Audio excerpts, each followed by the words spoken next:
Hello friend, आपके सामने लेकर आ गया चैप्टर नंबर 3 और जिसका नाम है singly reinforce concrete beam. RC beam भी बोलते हैं, रेनफोर्स कंक्रीट बीम। ठीक है, सिंगली।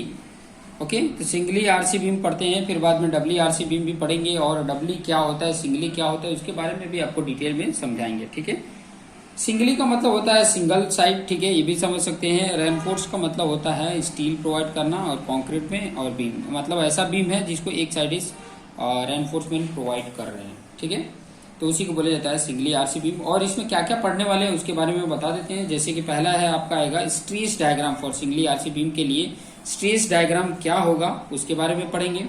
दूसरा टॉपिक न्यूट्रल एक्सिस का इक्वेशन देखेंगे कि क्या होगा न्यूट्रल एक्सिस का इक्वेशन। उसी के बाद हम देख लेंगे moment of resistance. Moment of resistance क्या होंगे। ठीक है, न्यूट्रल एक्सिस किसको बोलते हैं। Okay, maximum depth of neutral axis क्या होता है, कितना होगा maximum depth of neutral axis, उसके बारे में देखेंगे। और साथ साथ में ये भी देखेंगे 3 types of beam section. Types of beam section 3 type के होते हैं, उसके बारे में जिक्र करके हम बताएंगे कि क्या कौन कौन से होते हैं। ठीक है, उसके बाद और एक टॉपिक है maximum percentage of tension reinforcement. Tension reinforcement में मैक्सिमम परसेंटेज कितना होना चाहिए उसके रिलेटेड बात करेंगे। और टाइप्स ऑफ प्रॉब्लम की बात करेंगे कि किस किस तरीके से हमारे पास न्यूमेरिकल्स आने वाले हैं, उससे रिलेटेड हम ये टॉपिक देखने वाले हैं। तो चलिए स्टार्ट करते हैं। जैसा पहला भी टॉपिक ही है stress diagram for singly RC beam. ठीक है, stress diagram for singly RC beam. मैं हेडिंग डाल देता हूं, आप भी मेरे साथ हेडिंग डाल सकते हैं। Stress diagram for singly RC beam. ठीक है, और एक आप सभी क्या कर सकते हो, देखिए मेरा जो लेक्चर है मैं आराम आराम से पढ़ाऊंगा, लेकिन अगर आपको अच्छे से आ रहा है, कुछ चीजें ही आपको सीखनी है, तो आप स्पीड में करके देख सकते हैं। ठीक है, 1.5 की स्पीड में या 1.25 की स्पीड में आप देख सकते हैं। तो आपका देखेंगे कि जो बीम होता है, मैं यहाँ पर पहले तो सबसे पहले आपको बीम बना के बता देता हूँ। जैसे कि ये आपके सामने इस तरीके का बीम होगा। ठीक है, इस तरीके का ये बीम होगा और ये सपोर्ट होता है। इस तरीके से ये सपोर्ट लगा होगा। ठीक है, आपको पता ही होगा इस तरीके का सपोर्ट लगा होता है, इस तरीके का सपोर्ट लगा होगा, इस तरफ भी ऐसे सपोर्ट लगा होगा। ठीक है, ये सपोर्ट लगा होगा, ये मेरा बीम है और इस वाले पार्ट में मेरा स्टील प्रोवाइड किया गया रहता है। इस वाले पार्ट में मेरा क्या होता है, स्टील होता है। यहाँ पर, यहाँ पर, यहाँ पर, यहाँ पर, इस तरीके से ये भी स्टील कैसे प्रोवाइड किया रहता है। मतलब ये आप देख सकते हो कि ये तो स्लैब का मैंने बता दिया, सॉरी। आप देख सकते हैं कि ये पूरा पार्ट ऐसे नहीं रहता है। ठीक है, ये स्टीरअप का मैंने बता दिया, ये ऐसे रहता है, इसके साइड में और भी रहेगा। अच्छा, मैं इसको अगर यहाँ से कट कर दूं, ये वाले पार्ट में मैं ए सेक्शन कट कर दूं, तो मुझे इधर से क्या दिखेगा। इस साइड से मैं देखूं, अगर इस साइड से मैं देखूं तो मुझे क्या सेक्शन दिखेगा। ये एक्चुअली ये इस तरीके से होगा, ये इस तरीके का होगा। ये बीम तो मेरा एक्चुअली इस तरीके का होगा ना, आप देखेंगे तो बीम तो मेरा इस तरीके का एक्चुअल है। आप अगर इस तरीके से देखेंगे तो बीम तो एक्चुअली ये है, तो मुझे ये सेक्शन दिखेगा, ये सेक्शन, यही सेक्शन दिखेगा। तो ये सेक्शन को अगर मैं यहाँ पे बनाऊं, ध्यान से देखेंगे, उस सेक्शन को मैंने यहाँ पे बना दिया। ठीक है, वही सेक्शन को मैंने कट किया तो यहाँ पे बना दिया। ठीक है, इस सेक्शन में देखेंगे तो यहाँ पर ये स्टील प्रोवाइड किया हुआ आपको दिखेगा। ये स्टील प्रोवाइड किया हुआ यहाँ पर आपको दिखेगा। ये जो स्टील प्रोवाइड किया गया था वो इस साइड से ये दिखेगा, यहाँ पर होगा, यहाँ पे होगा, यहाँ पे होगा। तो ये जो पॉइंट जो दिख रहा है यहाँ से यहाँ तक स्टील प्रोवाइड किया, तो वही चीजें मैंने यहाँ पे बताया है। ठीक है, समझ में आ रहा है। अब ये जो होता है, मैंने पहले भी इसके प्रीवियस वाले वीडियो बताया था कि ये ओवरऑल जेट डेप्थ होता है, उसको कैपिटल डी से हम इंडिकेट करते हैं, ये आपको पता है। ओवरऑल डेप्थ इसको बोला जाता है। और स्टील, जैसे मान लीजिए ये स्टील है, इसको थोड़ा सा मैं स्टील जैसा बड़ा डायमीटर का बना देता हूँ ताकि और अच्छे, इसके हाफ से, ये हाफ है, ठीक है, उसके हाफ से लेके और इसके एक्सट्रीम तक जो डिस्टेंस होता है, इसी को स्मॉल डी या इफेक्टिव डेप्थ बोलते हैं। इसको क्या बोलते हैं, इफेक्टिव डेप्थ बोलते हैं। क्लियर। अब मुझे बनाना क्या है, स्ट्रेस डायग्राम बनाना है। तो इसके अकॉर्डिंग सबसे पहले मैं आपको एक न्यूट्रल एक्सिस ड्रॉ कर देता हूँ। न्यूट्रल एक्सिस को बोला जाता है ऐसा एक्सिस जहां पर कंप्रेसिव फोर्स और टेंशन फोर्स जीरो हो, या कंप्रेसिव स्ट्रेस या टेंशन स्ट्रेस क्या हो, जीरो हो, उसको बोला जाता है, क्या बोला जाता है, अगर उसकी बात करूं मैं तो उसे बोला जाता है न्यूट्रल एक्सिस। इसी ये जो एक्सिस मैंने बनाया है इसी को एन ए मैंने शॉर्ट में लिख दिया एन ए, यहाँ पे भी लिख देता हूं एन ए, न्यूट्रल एक्सिस इसको बोलते हैं। एन ए मतलब न्यूट्रल एक्सिस, ठीक है। तो सबसे पहले मैं बताऊं कि जब मैं ये ड्रॉ करता हूं, ध्यान से देखेंगे, मैं अभी सबसे पहले स्ट्रेन डायग्राम ड्रॉ कर रहा हूं, ठीक है, स्ट्रेन डायग्राम। ओके, तो देखेंगे कि स्ट्रेन मेरा अगर टेंशन जोन, देखो ये ऊपर वाला जो होता है, ये जो पार्ट होता है इसमें कंप्रेशन होता है, इस वाले पार्ट में क्या होता है, कंप्रेशन होता है, ठीक है। कंप्रेशन किस तरीके से होता है, अगर मैं इसी बीम का एग्जांपल बताऊं तो ये इस तरीके का बेंड होना चालू करेगा, अगर होगा बेंड तो इस तरीके से होगा।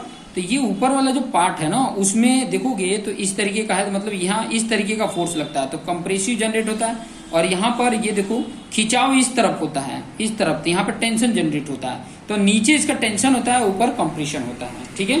तो न्यूट्रल एक्सिस के एबो अगर देखोगे तो कंप्रेशन जोन होता है, उसको बोला जाता है जोन, और नीचे वाले पार्ट को अगर देखोगे तो ये होता है टेंशन जोन, ठीक है।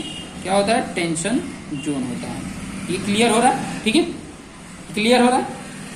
अब यहाँ पे थोड़ा देखिए, यहाँ पर मैं स्टील प्रोवाइड कर रहा हूँ तो ये इसका स्ट्रेन कितना आ रहा है, इतना स्ट्रेन आ रहा है, और ये कितना होता है स्ट्रेन ये भी मैं आपको बता देता हूँ।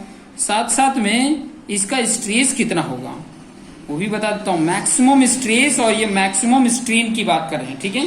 तो ये कितना होता है 0.87 FY upon ES plus 0.002, that value, ये वैल्यू जो है ये टेंशन में स्ट्रेन, इसको बोलते हैं स्ट्रेन डायग्राम। ये जो मैंने आपको बना के बताया है इसको बोलते हैं स्ट्रेन डायग्राम, इसी को बोला जाता है स्ट्रेन डायग्राम, क्लियर।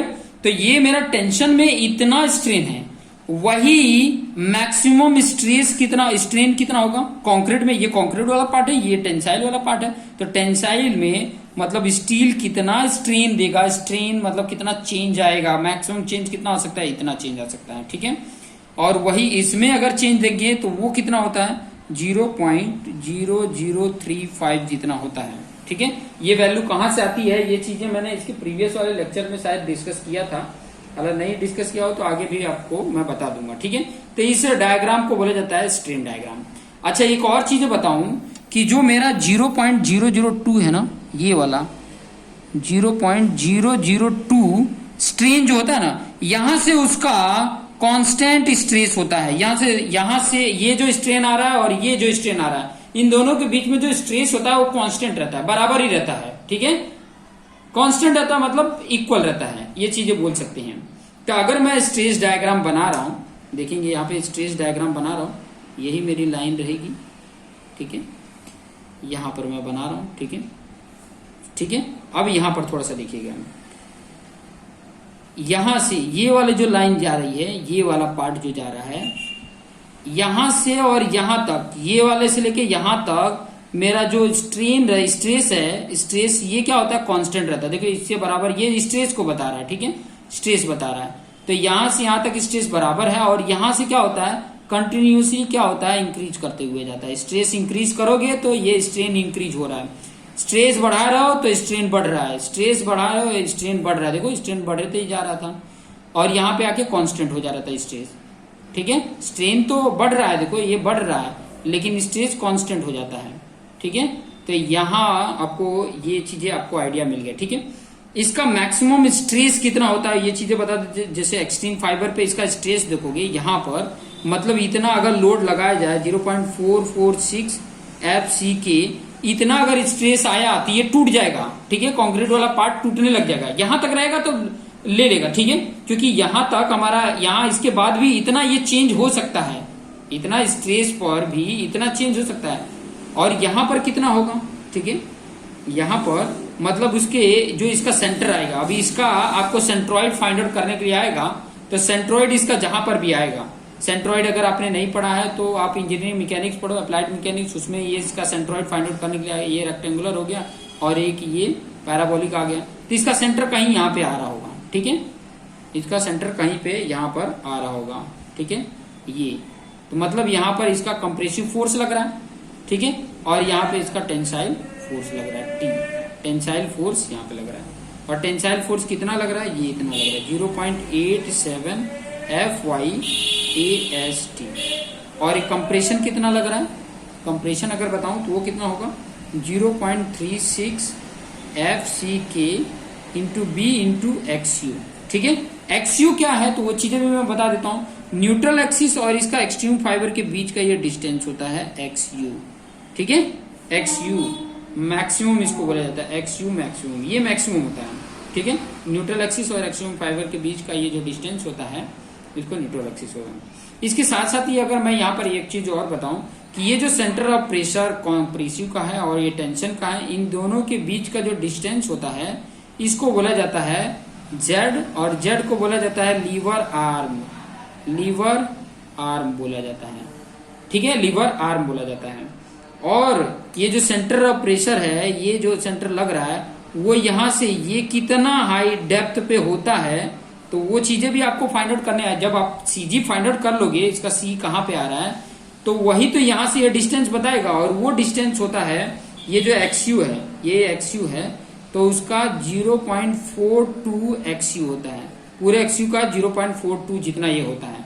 तो यहाँ से यहाँ तक डिस्टेंस कितना होगा, तो ये आपको पता है कि यहाँ से यहाँ तक ये D है, तो ये Z की वैल्यू कितनी होगी, थोड़ा सा देख लेंगे। Z की वैल्यू, Z की वैल्यू मतलब ये पूरे D में से ये वाला जो पार्ट है निकाल दें तो वो Z की वैल्यू मिलेगी कि नहीं।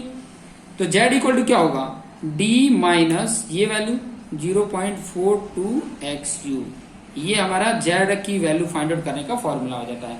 D is the effective depth 0.42 और XU is the extreme fibre से न्यूट्रल एक्सिस के बीच का डिस्टेंस ही आ जाएगा। क्लियर हो गया होगा, ठीक है। तो इसके बेस पे आप मतलब ये चीजें फाइंड आउट कर सकते हैं। ओके, तो ये चीजें आपको पता चल गया, ठीक है। और यहाँ पे जैसे ये बी आ गया, ये विड्थ ऑफ बीम है, ठीक है। और डी आपको यहीं पे लिख भी देता हूँ, डी क्या है, इफेक्टिव डेप्थ है, इफेक्टिव डेप्थ है। और जो स्मॉल बी है उसको बोलते हैं विड्थ ऑफ बीम। और एक और चीजें मैं बताऊं कि ये आपको ये सेम टू सेम डायग्राम, ये सारी वैल्यू आपको मिल जाएगा SP16 IS कोड। आप देखोगे IS कोड आप देखोगे तो SP16 के पेज नंबर 9 पे, पेज नंबर 9 पे आपको मिल जाएगा, पेज नंबर 9 पे, ठीक है। आपको मैं दिखा भी देता हूं, ये चीजें ऑलरेडी है। SP16 आप यूज करोगे तो देखिए आपको यहाँ पर है, ये बीम है, ये स्ट्रेन डायग्राम है और ये इसका स्ट्रेस डायग्राम है। देखो इस सेंटर पे कितना आ रहा है 0.416 XU। देखो 416 या ना, तो इसलिए 6 को हटा के 2 प्लेस लिखे तो 42 आ जाता है XU, ठीक है। मतलब ये डिस्टेंस बताया है। और ये पार्ट C का बता रहा है, ये पार्ट T का बता रहा है। C की वैल्यू कितनी होती है ये इसमें मैंने ऑलरेडी लिख के रखा है। C की वैल्यू कितनी है 0.36 FCK into B into XU। Clear हो गया होगा, ये चीजें आपको आइडिया मिल गया होगी। अभी नेक्स्ट मैं आपको एक्सप्लेन करके बताने वाला हूं जो दूसरा जो पॉइंट मैंने बोला था, इक्वेशन ऑफ न्यूट्रल एक्सिस, मतलब XU की वैल्यू क्या होगी, इक्वेशन ऑफ न्यूट्रल एक्सिस। तो वो भी चीजें मैं आपको यहाँ पर बता देता हूँ ताकि आपको आइडिया मिल सके। तो हेडिंग में डाल देता हूँ। सबसे पहले तो हेडिंग हमारी है इक्वेशन। XU की वैल्यू कैसे फाइंड आउट करोगे, बात यह आ रही है कि न्यूट्रल एक्सिस कहाँ पर है। किसी ने क्वेश्चन पूछ दिया कि एक्चुअल कहाँ पर है, तो उसका लोकेशन तो बताना पड़ेगा ना। तो ये इक्वेशन की हेल्प से आप बता सकते हो, इक्वेशन ऑफ न्यूट्रल एक्सिस। अभी आपको मैं बताऊं ये कैसे मिलेगा। तो इक्वेशन ऑफ न्यूट्रल एक्सिस कैसे मिलेगा, आप C इक्वल टू T कर लो, आपको मिल जाएगा।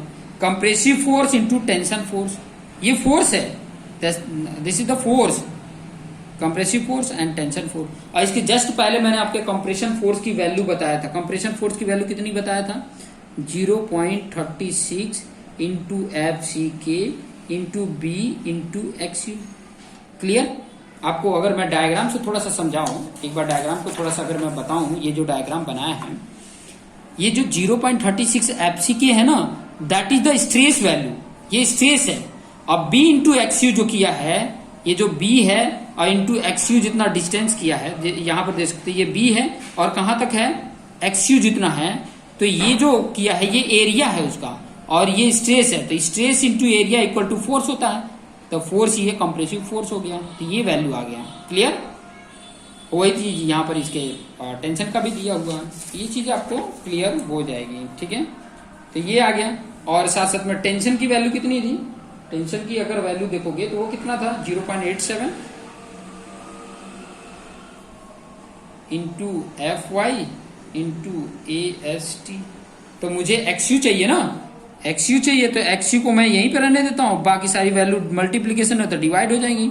इधर 0.87 into F Y into A S T तो है ही है, और ये जो मल्टीप्लीकेशन इतना पार्ट है ये इधर डिवाइड हो जाएगा 0.36 इंटू एफ सी के तो आपको पता है characteristic strength of the concrete and into B, that equation to find the neutral axis. कहाँ पे न्यूट्रल एक्सिस, ये वैल्यू पुट करोगे, F I grade of steel की वैल्यू हो जाएगा, A S T area of steel हो जाएगा, F C K और विड्थ ऑफ बीम ये वैल्यू पुट करोगे तो आप बता सकते हो कि एक्सट्रीम फाइबर से कितने डेप्थ पे न्यूट्रल एक्सिस मेरा आएगा। क्लियर? सेक्शन में बता सकते हैं ना, तो ये चीजें से हम बता सकते हैं। क्लियर? अच्छा, एक और चीजें बता दें कि ये जो वैल्यू है, ये जो वैल्यू मैंने आपको बताया है, ये आपको IS 456-2000 IS 456-2000 में पेज नंबर 96 और क्लॉज जो है, क्लॉज देख सकते हो, क्लॉज पे G11A है, G11A करके है, उसमें मिल जाएगा आपको। मैं दिखा भी देता हूँ ताकि आपको आइडिया मिल सके। ये है, ठीक है, आपके सामने ये वाला जो वैल्यू है, आप ये डी देख रहे हैं ना, तो इधर का डिवाइड का डी, इधर का डिवाइड का डी कैंसिल करोगे तो सेम वही फॉर्मूला आएगा कि नहीं, तो वही है। ठीक है, ये फॉर्मूला है। क्लियर? तो ये भी चीजें, ये पेज नंबर 96 IS 456-2000 में आपको मिल जाएगा विदाउट कंफ्यूजन। तो ये चीजें आपको आइडिया मिल गया होगा। ठीक है, ये इक्वेशन है। ओके, चलिए ठीक है, आगे हम बात करते हैं मोमेंट ऑफ रेजिस्टेंस का। तो मोमेंट ऑफ रेजिस्टेंस भी इसी वीडियोज में आपको कंटिन्यू में बता देता हूं। नेक्स्ट जो हेडिंग है मोमेंट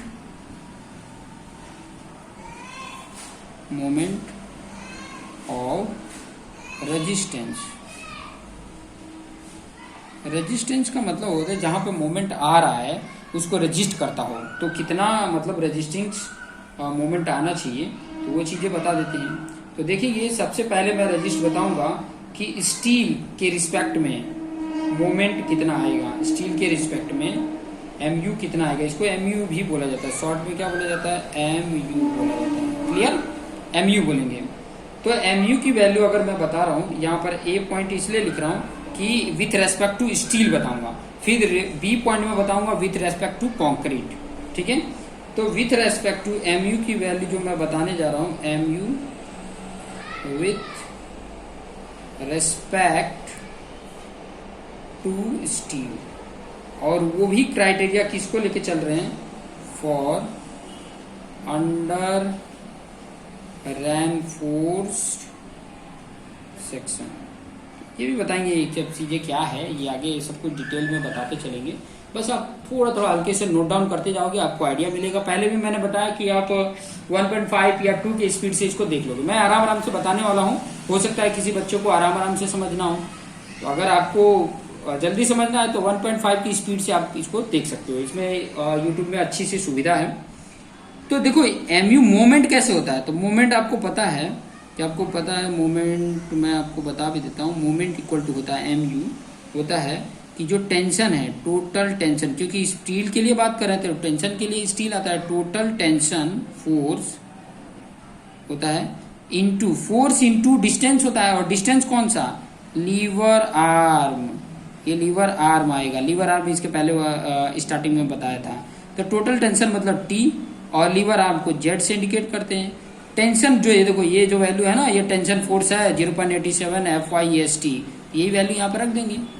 कितना, 0.87 FY into AST, this is the tension force. And Z की वैल्यू क्या मैंने बताया था, D माइनस 0.42 XU मैक्स बोलेंगे। ठीक है, XU मैक्स, ये वैल्यू हो गई। ठीक है, that is the MU with respect to steel, with respect to steel के लिए ये फॉर्मूला आ जाएगा। क्लियर हो गया? ठीक है, ये चीजें आपको पता चल गई होगी।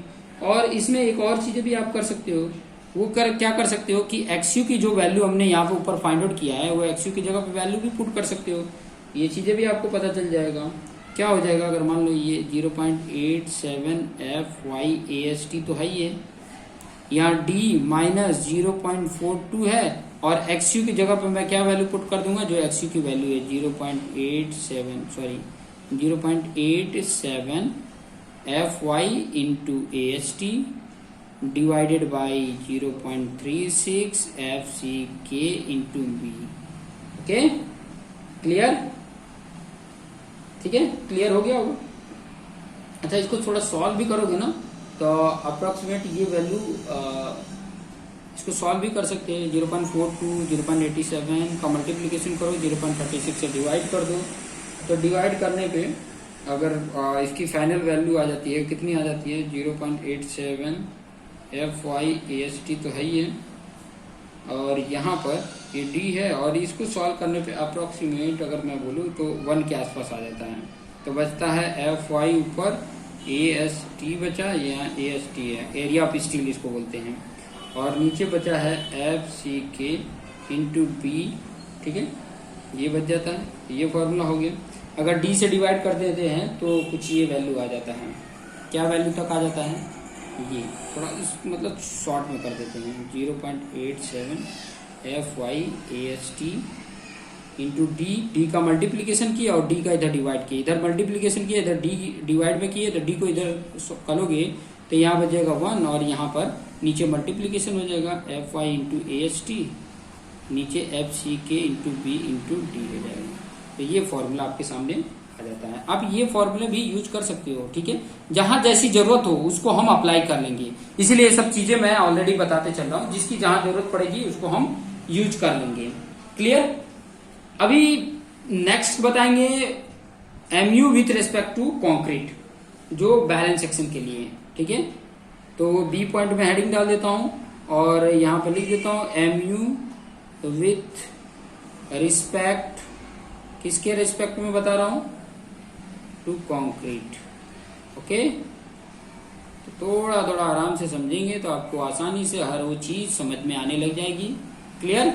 तो देखिए क्या होता है इसमें, MU की वैल्यू क्या होगी, तो बोला compressive force into Z lever arm. Compressive कितना था 0.36 FCK into B into XU, और जेड की वैल्यू तो D माइनस 0.42 XU, ये हो गया। अब XU का फॉर्मूला यहाँ पर भी यूज कर सकते हो, या तो यहीं तक रहने दो, जहां जरूरत होगा तो इस तरीके से और आगे बढ़ाते जाओगे, नहीं तो यहाँ तक ठीक है। जैसा जरूरत होगा, जैसा रिक्वायरमेंट होगा वैसे आगे आप बढ़ा सकते हो, XU की वैल्यू पुट कर सकते हो, या तो D का डिवाइड करके आप वैल्यू ला सकते हो। क्लियर? इस तरीके से बता सकते हो। अच्छा, MU लिमिट अगर फाइंड आउट करने के लिए आ जाए, MU लिमिट, अच्छा ये जो वैल्यू मैं आपको बता रहा हूँ ये पेज नंबर 96 पे मिल जाएगा आपको। ऊपर भी मैंने हेडिंग में बता दिया था, पेज नंबर 96 में ये वैल्यू आपको मिल जाएगी। ठीक है, आगे मैं जो बताने वाला हूँ MU लिमिटिंग, लिमिटिंग की इसकी वैल्यू मतलब मैक्सिमम इसकी वैल्यू कितनी हो सकती है। ठीक है, लिमिट मतलब इसकी मैक्सिमम लिमिट कितनी हो सकती है, तो इसके बारे में भी मैं अगर बताऊं तो ये आपको पेज नंबर 16 SP 16 में पेज नंबर 10 पे आपको मिल जाएगा। एक टेबल है, वो टेबल में ये वैल्यू मिल जाएगी। मैं हेडिंग यहाँ पर बना देता हूं। क्या हेडिंग है, limiting moment of resistance, MU limit. Clear? और ये कहां पे मिलेगा, SP 16, देखो IS 456 और SP 16 पेज नंबर 10 पे आपको मिल जाएगा। टेबल नंबर C देखना है, टेबल नंबर C मैं वो भी दिखा दूंगा आपको। ऊपर दिया होगा FY जो न्यूटन पर mm स्क्वायर में होगा, और नीचे होगा MU limit. Clear? MU limit होगा। ओके, समझ में आ रहा होगा। ठीक है, अब ये MU लिमिट देखो, अगर FY की वैल्यू 250 मतलब माइल्ड स्टील अगर यूज किया जा रहा था, MU लिमिट की वैल्यू आएगी 0.148 FCK इंटू BD स्क्वायर। अगर यही 415 है का स्टील बार यूज किया गया है तब इसकी वैल्यू आ रही 0.138 FCK/BD²। ये ऑलरेडी पेज नंबर 6C में है ऑलरेडी, मैं आपको दिखा भी दूंगा ताकि आपको समझ में आ जाएगा। और यही अगर 500 अगर स्टील बार यूज कर रहे हैं तो उसके लिए 0.133 FCK/BD², that is the MU limit. ठीक है, ये MU लिमिट की वैल्यू है।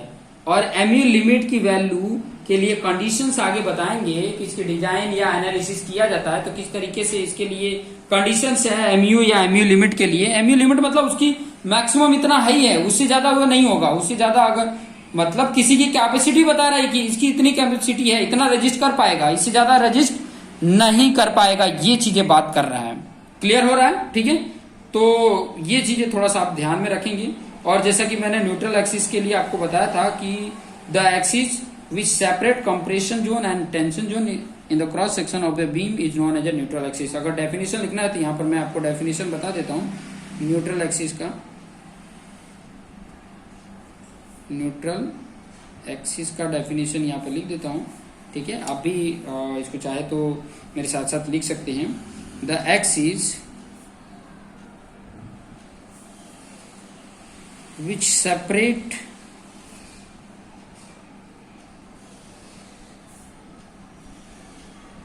compression zone and tension zone in the cross section. ये देखो, ये शॉर्ट में क्रॉस सेक्शन बोलते हैं। Cross section of a beam is known as neutral axis. Short में लिख दिया न्यूट्रल एक्सिस। क्लियर? ठीक है, तो ये चीजें ध्यान में रखना। और ये न्यूट्रल एक्सिस डिफाइन करने के लिए एक्सी की वैल्यू मैंने ऑलरेडी बताया था कि 0.87 FYAST that is the tension and 0.36 FCK/B that is the compression. इस तरीके से आप इसको फाइंड आउट कर सकते हैं, बता सकते हैं ये वैल्यू के अकॉर्डिंग उसकी न्यूट्रल एक्सिस कहाँ पर होगी, कितने डेप्थ पे होगी।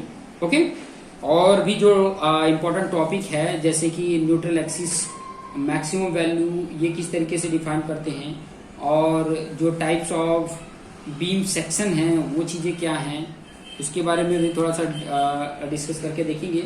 और maximum percentage of tension reinforcement वो क्या होता है, टाइप्स ऑफ प्रॉब्लम क्या होता है, ये सब नेक्स्ट वीडियो में हम देखेंगे। और उसके बाद हम न्यूमेरिकल सॉल्व करना आपको सिखाएंगे। ठीक है, तो देखते रहिए। और जो वीडियो अच्छा लग रहा है तो दोस्तों मित्रों को अपने शेयर करिए, वो भी इसका बेनिफिट ले सके। ठीक है, जस्ट ये हेल्प आपके करने के लिए मैं ये वीडियो बना रहा हूँ। तो देखते रहिए, अपने आप को बेस्ट बनाते रहिए। Thank you.